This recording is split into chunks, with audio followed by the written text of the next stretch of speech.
Oi, esse é o Conexão. Pela primeira vez, estudantes negros são maioria em universidades públicas brasileiras. Segundo o IBGE, representam 50,3% dos alunos. Evidentemente, é um ponto para se comemorar, mas ainda há subrepresentação, uma vez que o Brasil tem 55,9% das pessoas autodeclaradas negras. Na edição de hoje, a gente vai discutir esses números para entender um pouco melhor a realidade dentro das faculdades. E a gente vai conversar sobre esse assunto com a Graziele Oliveira, que é estudante de odontologia da Universidade Federal de Juiz de Fora, com a Débora Jeffrey, que é professora da Faculdade de Educação da Unicamp e presidente da Comissão de Diversidade Étnico-Racial da instituição, e também com o João Feres, que é fundador e coordenador do Grupo de Estudos Multidisciplinares de Ações Afirmativas, o GEMA. Gente, muito obrigada por estarem com a gente aqui hoje. Eu estou amando conversar sobre essa pauta, porque a gente vive acompanhando aqui sobre as dificuldades, os desafios, e a ideia principal do canal Futura é não deixar ninguém para trás, né? A gente sempre está com esse mote, então a gente sabe muito bem que as pessoas negras, né, estão ficando muito para trás na educação ainda. Então vamos comemorar, mas vamos analisar também. E eu queria começar perguntando para você, professora Débora, o que você pensa quando você recebe essa notícia? Temos 50,3% de alunos negros nas universidades públicas brasileiras. Bom, primeiramente, assim, comemoramos, né? Eu acho que é um resultado bastante expressivo, mas por outro lado ainda nos chama a atenção de que existem, né, pontos e questões que precisam ser ainda levadas em consideração. Então, permanência estudantil, também o acesso dos estudantes negros e negras nos cursos concorridos, como medicina, odonto, direito. Algumas engenharias também. Engenharias, os cursos tradicionais, porque a gente ainda, né, a partir desses dados, quando nós abrimos esses dados e olhamos por dentro, a gente ainda verifica que há uma concentração dos estudantes negros na área de humanas, especialmente, né, ou em cursos de licenciatura, ou ciências sociais, história, serviço social. Então, eu acredito que nós temos ainda alguns desafios que é garantir essa representatividade dos estudantes negros em todas as áreas de conhecimento. E Graziele, você é uma estudante negra que está numa universidade pública. Qual que você elencaria ser a maior dificuldade da pessoa negra na universidade pública, na sua opinião? Na universidade pública, eu acredito que, em comparação a outros alunos que tiveram acesso à rede privada, você se adaptar às exigências que a instituição requer para que você permaneça com relação à pesquisa, né? Quem teve acesso ao ensino público, quando se compara ao ensino da rede privada, fica em desvantagem porque essas pessoas muitas vezes tiveram acesso a inglês, informática, e muitas vezes você chega na instituição e vê que ter chegado ali dentro muitas vezes não foi o suficiente, né? Requer coisas que você não tem, uma bagagem que você não tem. E você acha que existe um não lugar, assim, dentro de algumas universidades para a pessoa negra? Sim. Acho que em todos os cursos, mas principalmente cursos que são mais elitizados, né? Acaba se tendo uma sensação de síndrome do impostor. Quando você luta para poder se encaixar ali dentro e ver que sempre parece que está sempre um passo atrás. Por mais que o seu esforço seja o máximo possível, você não consegue se equiparar ao que seria considerado o ideal. Isso dentro da pesquisa, né? Mas eu digo em relação às relações interpessoais, existem limites muito bem demarcados, né? Muitas vezes os alunos negros, nesses ambientes em que você não se vê como maioria, se vê como minoria, você se sente muitas vezes tolerado, mas não aceito. Existe sempre um limite, né? Acredito isso na relação interpessoal, entendi. E João, você acredita que a gente vive hoje um momento no Brasil em que as pessoas negras entenderam que podem sonhar com a universidade? O que você pensa? Eu acho o seguinte, a partir do momento que você teve a criação de cotas, quer dizer, as pessoas começaram a achar possível isso. Eu participei de um estudo da Andifes, comissionado pela Andifes, há um ano já, e a gente analisou 400 mil alunos de universidades federais, de 1.500.000. E você vê que o que ocorreu nos últimos anos foi uma abertura, uma democratização imensa da universidade. Então a universidade acolheu setores, você vê isso inclusive pela renda, não só pela raça.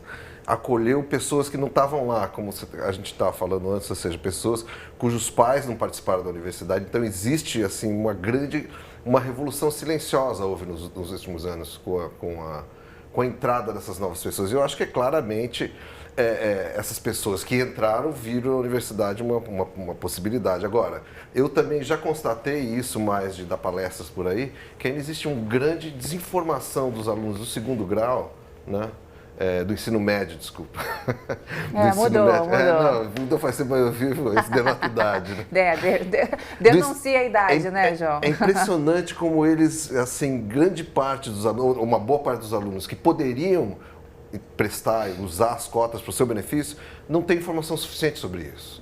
Então, eu acho que a gente poderia melhorar muito a questão da informação dos potenciais beneficiários. Isso faria o programa ainda mais democratizante. E aí, vocês já começaram a falar, esse aspecto eu achava interessante. A professora Débora começou a falar sobre as carreiras escolhidas, né? E aí, quando a gente vê carreiras que são mais concorridas e com maior remuneração, por exemplo, medicina, engenharia, odontologia e direito, nenhuma delas tem maioria negra. O que isso pode dizer e o que isso traz de consequência para a sociedade? Eu acho que, primeiro, a consequência para a sociedade, né? A gente não conseguir ter essa representatividade da população brasileira. Segundo, que demonstra que ainda o ensino superior é elitizado, né? Quer dizer, apesar de todos os avanços, né, ditos aqui, né, pelo professor, ainda assim há este desafio, né, da garantia do direito à educação, do acesso a essa informação, porque a gente precisa pensar esse acesso ao ensino superior de estudantes negros e negras também em comparação ou em relação à educação básica. Sim. Então nós temos Só interromper um pouquinho, a gente está vendo até um infográfico que foi desenvolvido pelo jornal O Globo, que mostra ali, né? Serviço social 60,20%, pedagogia, enfermagem, são onde a gente tem a maioria negros, né? Em porcentagem, né? Quanto inclui pretos e pardos. E aí quando você vê direito, engenharia, medicina e odontologia, não chega nem a metade ali, né? Passa dos 50% nos 3 primeiros cursos e nos 4 últimos cursos não chega nem a metade, né? Então aí estava dizendo sobre a importância do ensino básico, né? Sim. Eu acho que é fundamental. Nós temos que olhar isso como um projeto de país. Quer dizer, olhamos e estamos atentos a toda a política de ações afirmativas que se constituiu no Brasil nessas últimas décadas. No entanto, precisamos integrar isso desde a educação básica. E nós estamos falando lá da educação infantil, quer dizer, o acesso à população negra também à educação infantil, creche, pré-escola, ensino fundamental e, consequentemente, no ensino médio, a gente sabe que ainda existem dados corroborando que a presença dos estudantes negros ainda é muito difícil, quer dizer, você manter a manutenção e, ao mesmo tempo, um alto índice de evasão. Além disso, acho que tem um outro fator também, que é agregar esses dados às variáveis sociais ou socioeconômicas, né, entre elas a questão da violência. Então, muitos dos jovens não estão conseguindo chegar ou concluir o ensino médio porque ou morrem, ou têm que ir para o mercado de trabalho, ou têm que criar outras condições de sobrevivência para aí sim poder pensar na entrada no ensino superior. Agora, Graziele, lá na UFJF vocês fizeram uma campanha que chama bastante atenção, né? Que mostra essa quantidade de pessoas em determinados cursos. A gente ficou até no Facebook da UFJF, quem quiser ver, a gente vai mostrar também uma parte. E aí, no seu curso eram 30 pessoas, né? Negras para um grupo de 400 pessoas. 400 pessoas. Aí, a gente está vendo, ó, Faculdade de Educação, Faculdade de Medicina, essas são todas as pessoas negras dos cursos, é isso, né? Conta pra gente um pouquinho sobre essa campanha. Sim, a campanha ela surgiu lá no Odonto. Eu sou membro do diretório acadêmico da Otoni Tristão, falei com a nossa presidenta, passei para os demais membros, todos apoiaram e começou a busca dentro do curso por esses alunos. E os números foram muito frustrantes, 22 alunos presentes nessa foto, em um total de 400. No grupo tinham 30, mas ainda assim esse número é muito baixo. Nós ficamos muito felizes com o resultado das fotos, procuramos a diretoria de imagem da UFJF para conseguir abranger outros cursos. E esses, como vocês podem ver, foram os nossos resultados. Em cima disso, né, além da questão representatividade, que é muito importante o aluno se sentir pertencente à instituição, se levantaram algumas questões. 400 alunos no total e 22 alunos negros e afrodescendentes, esse número sendo muito baixo, né? Qual seria o porquê desse número, né?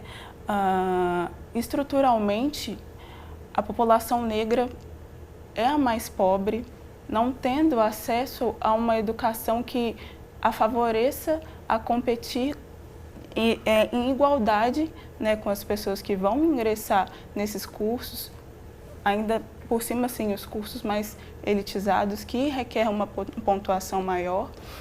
E a gente vê que existe a política de cotas para reparar, né, essa desigualdade social, porém, quando você analisa sala por sala, deveria existir um número X de alunos negros e esse número ainda não reflete, né? Não reflete. Essa realidade. Um outro ponto que eu queria trazer é a questão de quem que é estudado na escola, nas universidades, né? Existe ainda um grande favorecimento, a Débora e o João podem conversar sobre isso comigo, favorecimento do que é produzido culturalmente na Europa, né? Em detrimento do que é produzido em países da África, né? E pelo próprio brasileiro, né? O que vocês acham que a gente sai perdendo quando a gente prioriza tanto, se a gente eurocentriza tanto a nossa educação? Vamos começar pela professora Débora. Eu acho que primeiro a referência, né? Então, tratar de questões brasileiras e, em especial, étnico-raciais, sobre o racismo estrutural, racismo estruturante, as próprias demandas, né, da comunidade negra, a expressividade da cultura afro-brasileira e da cultura afro, né? Elas são questões que estão, quer dizer, nós estamos com as ações afirmativas, em especial com a proposição de cotas étnico-raciais, elas começam a se adensar enquanto um corpo estruturado. O que a gente vai tendo é resultado ou do movimento negro, ou esses estudos oriundos, né, de 1 ou 2 ou 3 professores individualmente nas universidades ou coletivos, né, de estudantes que, por sua vez, se debruçam para estudar essa temática. Então, acho que o grande desafio quando nós pensamos no ensino superior é garantir também a referência, né, afro-brasileira, africana e também a produção de conhecimento aqui do Brasil.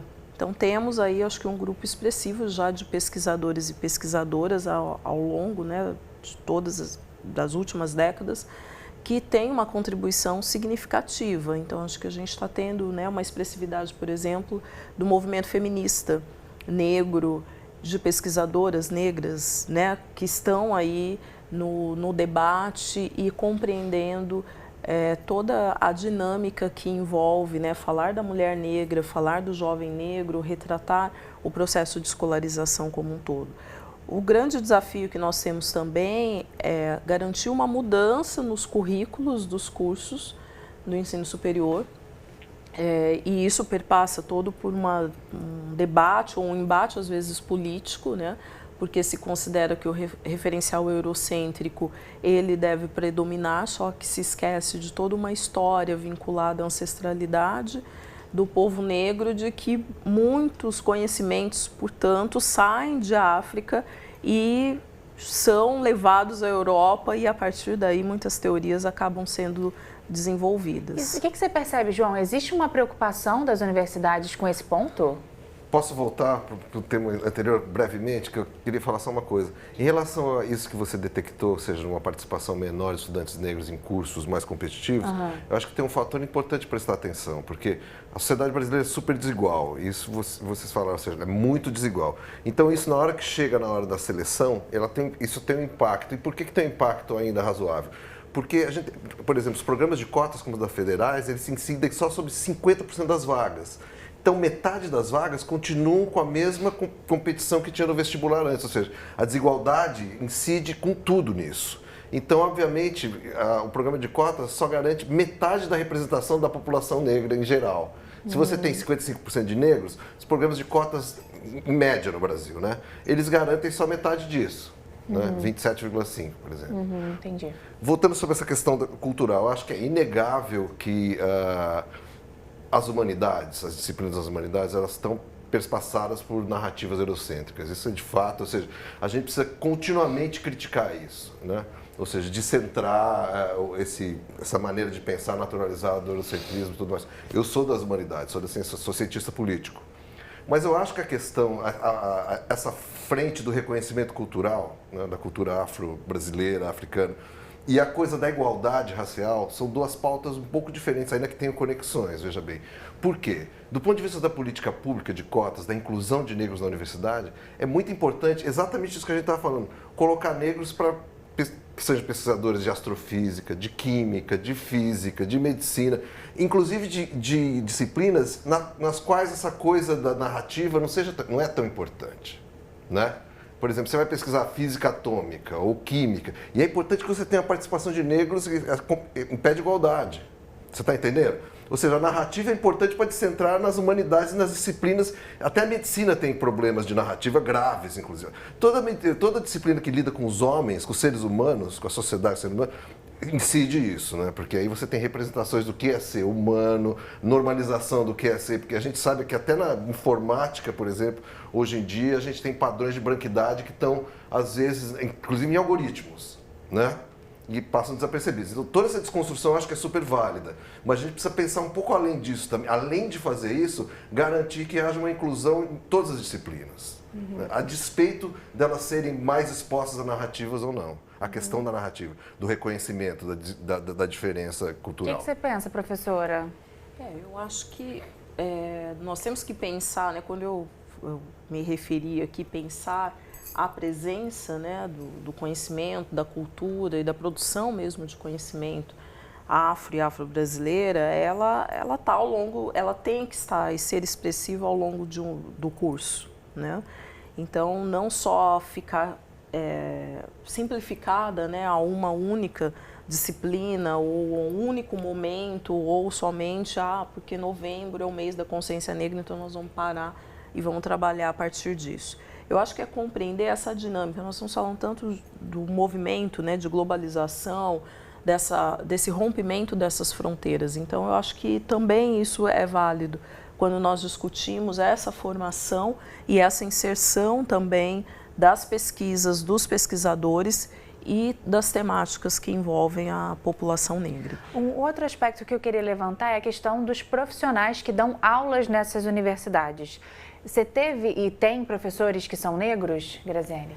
Exatamente por essa questão de representatividade no âmbito acadêmico que surgiu também, né? Por isso surgiu essa ideia da campanha. A gente não se vê lá dentro, né, como muitos, a gente não se enxerga nos alunos, nos nossos semelhantes, não temos professores negros, você procura palestrantes para um evento científico e você não encontra palestrantes negros, tem fotos espalhadas pela história da faculdade, assim, nas paredes da faculdade contando essa história e não tem um aluno negro, então, assim, falta representatividade. Também nesse corpo docente. Sim. E olha só, o estudo do INEP de 2017, né, que fala que no Brasil existiam 400 mil pessoas dando aulas em universidades públicas e particulares do país, mas pouco mais de 62 mil eram pessoas negras, pretas ou pardas, 16% do total.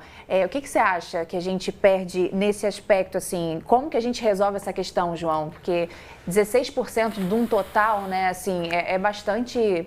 Existe uma falta de representatividade intensa. Para você ter uma ideia, eu fiz um estudo há pouco tempo, no começo do ano, na qual eu foquei na pós-graduação das ciências sociais. Ou seja, a pós-graduação é o ápice, né? Os professores de pós-graduação, é o máximo que você atinge na carreira. E ciências sociais que são até mais supostamente permeáveis, como o próprio Humanas, estudo. Né? Um pouco mais, menos desiguais, para usar o termo mais correto. Para você ter uma ideia, ciência política, antropologia e sociologia, 80% dos professores são brancos. 80%. E quando você olha para gênero, não, gênero elas são mais ou menos, já tem uma certa igualdade de gênero. Mas e a gente faz muito estudo no GEMA, né, no Grupo de Estudos Multidisciplinares de Ação Afirmativa que eu coordeno, usando raça e gênero. E é impressionante, sistematicamente, claro que muitas vezes a gente acha desigualdade de gênero, mas desigualdade de raça geralmente é mais aguda do que desigualdade de gênero. Isso é uma coisa... E você, professora, é uma na exceção, né? Assim, qual que é a dificuldade aí, enquanto professora também, de estar nesse lugar, saber de todos esses dados e também ser essa exceção, né? Ser muitas vezes a única pessoa negra? Eu acho que na Unicamp a gente tem discutido muito isso, né? Que a gente não quer ser a exceção, queremos ser professoras e professores, né? Então, no caso da Unicamp, hoje do universo de por volta de 1.800 docentes, nós temos 21 professores autodeclarados pretos e 54 pardos. Então, isso é um universo de 75 docentes na categoria...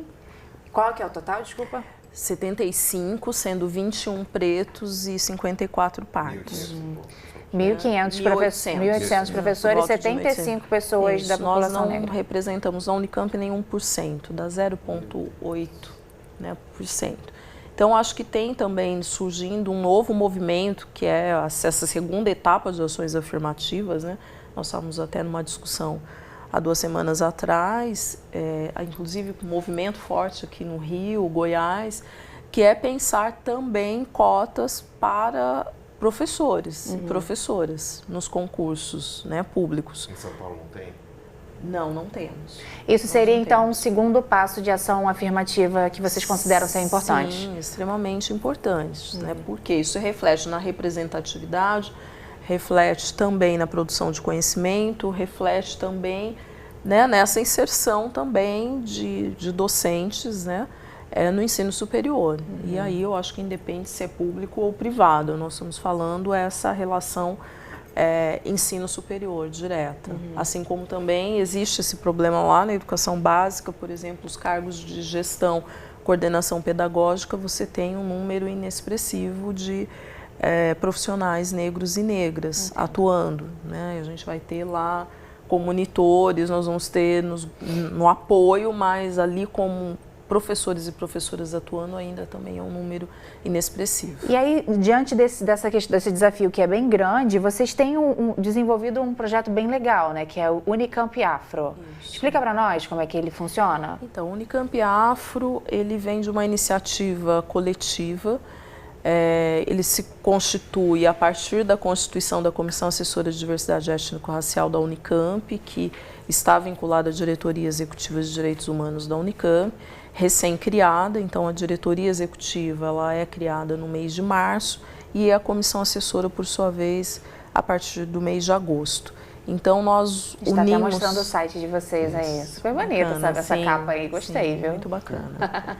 O teaser é bem interessante porque vai mostrando esse histórico, né? A nossa ideia é trazer essa memória negra da Unicamp e pensar daqui para frente com o início das cotas étnico-raciais nesse ano de 2019. E tem um aspecto de vocês que eu achei bem interessante, que é que vocês estão organizando um banco de dados de produção científica. Sim, nós estamos agora fazendo um diagnóstico mesmo, assim, quem é a população negra na Unicamp, desde os técnicos administrativos, docentes, estudantes e o que se produziu, o que está em produção de conhecimento, o que nós já temos e a gente entender daqui para frente aonde nós temos que caminhar. Né? Então, a proposição é que este banco de dados e esse levantamento dessas produções sirvam de referências para os estudantes, em especial, que muitas vezes chegam e não têm essa referência. Quer dizer, eu quero estudar a temática, mas quem que estuda, quem veio antes de mim, né? Quem são os grupos de pesquisa que estão vinculados, quais são essas redes de pesquisadores que nós vamos constituindo a partir disso. Então, é um processo novo, a comissão acabou de ser constituída no mês de agosto, mas a Unicamp Afro, ela surgiu exatamente como essa proposição, dar visibilidade à população negra na Unicamp, na comunidade, em especial na região metropolitana de Campinas, e agregar também as casas de cultura, todos aqueles que estão vinculados ao debate negro, ao movimento negro, e a gente fazer essa grande união mesmo no sentido de pensar essas epistemologias em africanidades brasileiras. Né? Muito legal conhecer vocês duas, né, que estão aí na frente, né? A gente fala aqui sobre vários números, mas vocês estão vivendo isso, então obrigada por terem vindo dividir a experiência de vocês. Obrigada, João, também por falar sobre tudo que o GEMA tem produzido. É um excelente local, assim, para você ter dados. Esses caras estudam muito e produzem muito conhecimento pra gente. Obrigada, viu? A você de casa, obrigada pela sua companhia. Se você quiser rever essa e outras entrevistas, é só acessar lá o nosso Futura Play. Dá pra ver tudo lá, viu? Um beijo, muito obrigada, viu? Até a próxima.